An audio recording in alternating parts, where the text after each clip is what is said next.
Here's a Treefolk tribal deck with Namada, Primeval Warden. It's able to shut off people's graveyards, which is really good against modern decks, especially in black. There are a million wood and tree themed and nature themed cards in the game, so it practically builds itself. You can add whatever you want to that. That's all ramp pretty much, or whatever pet cards you're going to put in.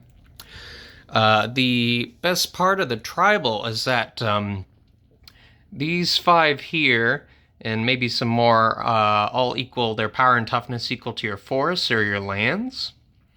Dungrove Elder, Dauntless Dowerbark, Treefolk Seedlings, Colonian Twingrove, and Beanstalk Giant. There's maybe some others in the game, but your forests in a Treefolk deck in green will get pretty large.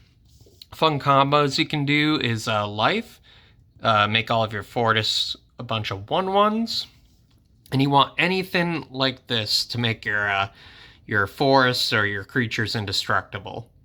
Timber Protector will do that, since you don't want your lands being blown up or anything. But you can certainly overwhelm your opponents that way, or give them all trample. Some unique cards in Treefolk are Ancient Lumberknot. Makes all your toughness your new attack, which is really silly. And there are a bunch of other types of cards with high defense in the game. You could focus those kinds of decks around this strategy as well, this card alone. We got another unique one, Leaf Crowned Elder. It basically lets you cheat in any kind of Treefolk or Shaman. You can also do any kind of ability that turns your creatures into Treefolk, and you'll be able to cheat Eldrazi on the field or anything silly like that. Lost in the Woods is also unique. It's a fog. It's Treefolk Fog. It's quite silly. Very good tutor. Probably one of the best tribal tutors I've found is Treefolk Harbinger.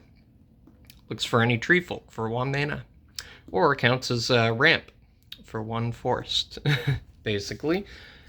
And then these 2 will draw you a bunch of cards. Last March of the Ents, Heartwood Storyteller. And those are pretty much all the unique cards I find in Treefolk that are pretty useful or fun.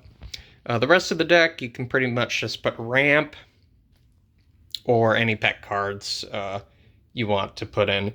But I found that if you're going this hard on Treefolk, you might as well make everything nature themed, like Blighted Woodland, Tainted Wood, Jungle Hollow, more Treefolk, even if they're shitty, and then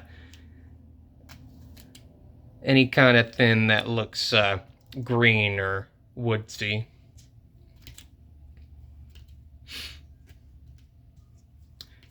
And that's my Treefolk deck. I'll put a list in the comments below to Moxfield. And hopefully this gives you some ideas. There's some unique cards in Treefolk, so maybe it'll give you a different deck idea. Alright, see ya.